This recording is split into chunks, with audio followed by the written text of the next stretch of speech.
Halo teman-teman, hari ini kita akan membahas satu perusahaan yang di-request oleh teman-teman sekalian.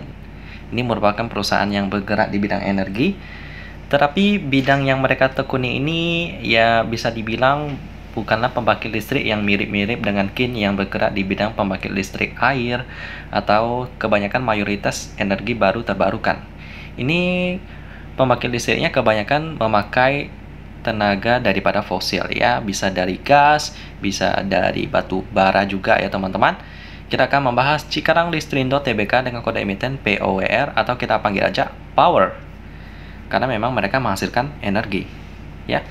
Kita mulai dari sejarah mereka terlebih dahulu yang sudah cukup lama, mulai beroperasi pada tahun 93, menjadi independent power producer yang beroperasi paling lama di Indonesia dengan kapasitas terpasang pembangkit listrik konvensional dan PLTS ya. Ternyata ada juga PLTS energi terbarukan masing-masing sebesar 1144 MW dan 3,2 MWP ya. Melayani PLN dan 5 kawasan industri yang terpadu yang merupakan salah satu kawasan industri terbesar dan paling berkembang di Indonesia. Dan untuk sejarahnya kita bisa lihat di sini, tahun 93 mereka memasang 2 turbin gas GE frame 6B pertama pada tahun 93 yang menyediakan kapasitas pembangkit terpasang sebesar 60 MW.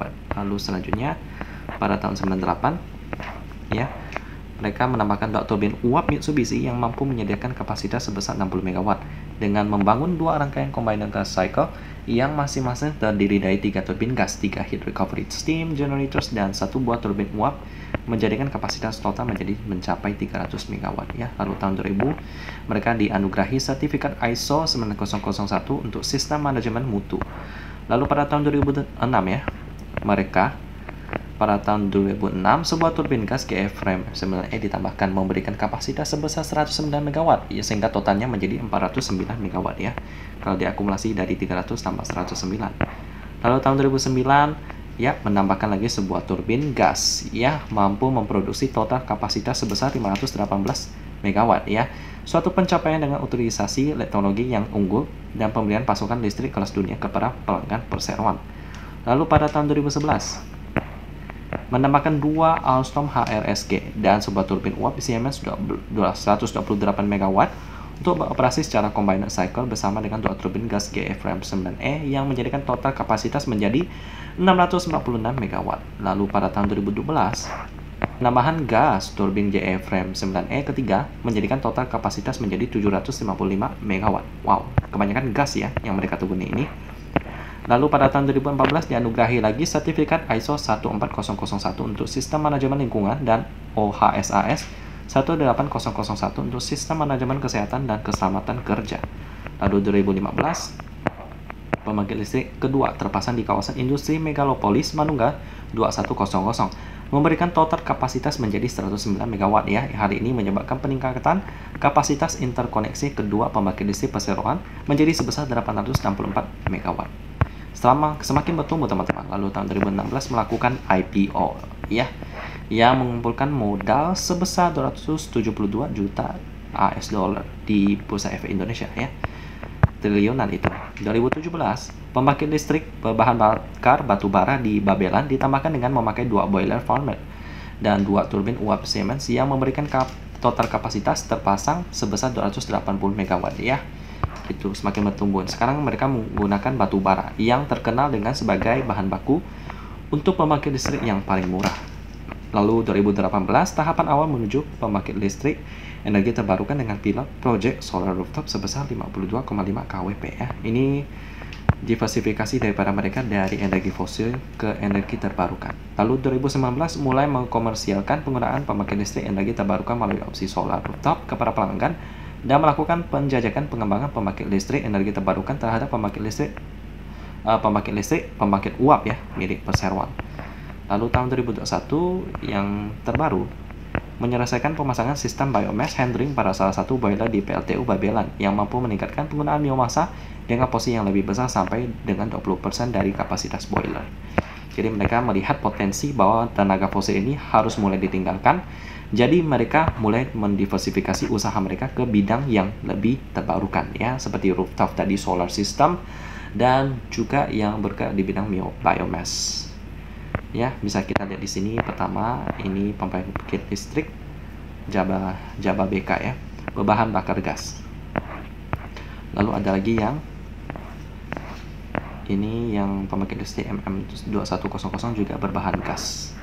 Lalu yang terakhir ada yang bahan batu bara. Ini dia pembangkit listrik Babelan, berbahan bakar batu bara yang terletak di Babelan. Gitu teman-teman. Bergerak di bidang energi dan mereka diversifikasinya juga cukup bagus dari yang fosil sampai yang terbarukan. Ini menurut saya sih cukup oke ya. Karena kebutuhan energi daripada setiap negara itu terus bertumbuh. Kenapa terus bertumbuh? Karena terus bertumbuh.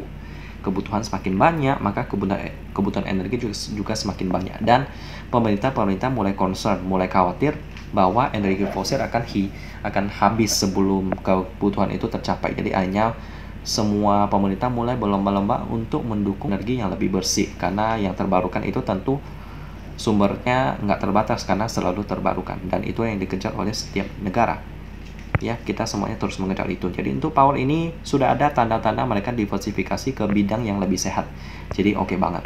Selanjutnya kita lihat porsi pemegang saham masyarakat itu 14,27%. Ini cukup sehat. Lalu PT Udinda Wahana Tama sebesar 30,48% ya. Kalau kita lihat di sini beritanya cuma satu. Perusahaan Amerika jadi pembeli siaga IPO Cikarang Kristindo. Ya, jadi bisa dianggap aman sih. Langsung aja kita masuk ke key statistik untuk melihat laporan keuangan daripada Power ini yang sudah update sampai kuartal pertama tahun 2022 dan ada peningkatan laba di sini daripada tahun 2021 ya.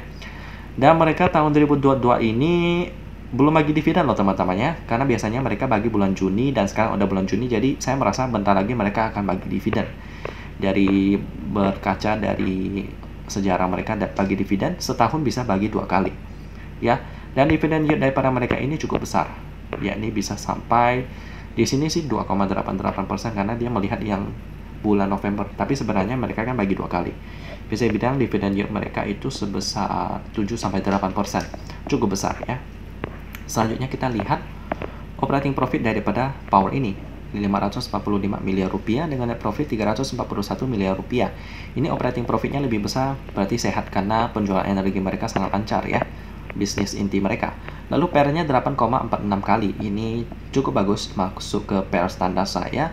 Dengan operating profit margin 28%, ini bagus, cukup tebal. Dengan net profit margin 17%, ini juga cukup tebal. Dengan cash ratio tebal banget ya, 582%. Ini 5 kali lipat daripada hutang jangka pendeknya. Nice Power ini ya, sampai mereka bisa bagi dividen ya. Lalu selanjutnya turnover mereka Jumat kemarin itu sebesar 5 miliar rupiah. Ini bagus banget. Jadi bagi teman-teman yang request Power ini, saya bilang ini Power sih sebenarnya cukup standar, masih oke kalau mau investasi ya, jadi boleh-boleh aja ya. Tapi jangan lupa untuk melakukan diversifikasi dan menggunakan uang dingin biar investasinya aman dan tentram. Demikian pembahasan tentang Power yang bergerak di bidang produsen energi dari fosil sampai yang terbarukan. Dan kita ketemu lagi di video selanjutnya.